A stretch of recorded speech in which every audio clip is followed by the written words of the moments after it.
চাঁপাইনবাবগঞ্জ সীমান্তবর্তী এলাকা হওয়ার কারণে আমরা প্রায় শুনি সীমান্ত কাণ্ডে আমাদের মা বোনদের ভাইদের হত্যা করা হয়। 2011 সাল থেকে 2024 সাল পর্যন্ত এই চাঁপাইনবাবগঞ্জে জামাত ইসলামী ছাত্র শিবিরকে টার্গেট করে দেখে দেখে গুলি করে আমাদের ভাই বোনদের পাশাপাশি আমাদের বোনদেরকে হত্যা করা হয়েছে। আমাদের ভাই বোনদের চাঁপাইনবাবগঞ্জে এক মুহূর্তের জন্য মাথা নত করতে দেয় নাই। আমরা মাথা নত করি নাই, ভবিষ্যতে আমাদের মাথা নত হবে না। কারণ আজ এখানে ছাত্র যুবক যারা এসেছেন, সাথে যারা অভিভাবক এসেছেন, কবি নজরুলের একটা চমৎকার উদ্ধৃতি আছে, মনে করার কারণ নাই। আপনাদের বয়স 50 হয়ে গেছে, 60 হয়ে গেছে, আপনারা বৃদ্ধ হয়ে গেছেন।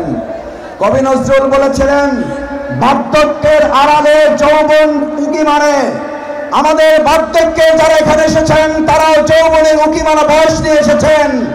সুতরাং আমরা আশা করি 18 বছরের বয়স নেই কোনো ভয়। এই বয়স অন্যায় কোথাও মাথা নোয়াবার নয়। আমি আপনাদের কাছে জিজ্ঞেস করতে চাই, ঢাকা বিশ্ববিদ্যালয়, চট্টগ্রাম, রাজশাহী, জাহাঙ্গীরনগর বিশ্ববিদ্যালয় যখন নির্বাচনে টকশো টেলিভিশনে আপনারা দেখতেন, তখন বলতো বিশ্ববিদ্যালয়ে ছাত্রদল ছাড়া আর কাকে ভোট দেবে, ভোট দেওয়ারই তো কেউ নাই। যেখানে নাই বলেছে, ভোট দেওয়ার কেউ নাই, ওনাদের বক্তব্য যেখানে নাই, নাইয়ের উপরে আল্লাহ তাআলা তাদেরকে নাই করে আমাদেরকে ভূমিধস বিজয় দিয়েছেন। আর এই চাঁপাইনবাবগঞ্জে তারা বলেছেন মুখের কথায় 5 থেকে 6% আছে, তাহলে চাঁপাইনবাবগঞ্জে কেমন বিজয় হবে?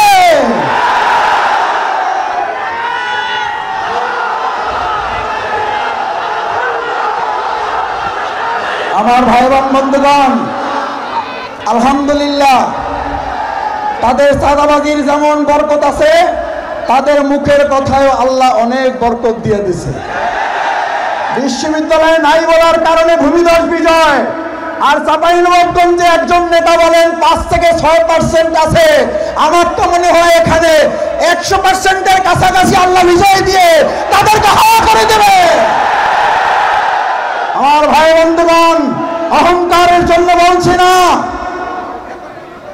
চাঁদাবাজিতে আজ কারা সেরা? বিএনপি এখন তাদের দলের থেকে নিরাপত্তা পাওয়ার জন্য জামাত ইসলামী যোগ দিচ্ছে, কারণ নিজেরা মারামারি করে 5 আগস্টের পর 200 জনকে হত্যা করেছে।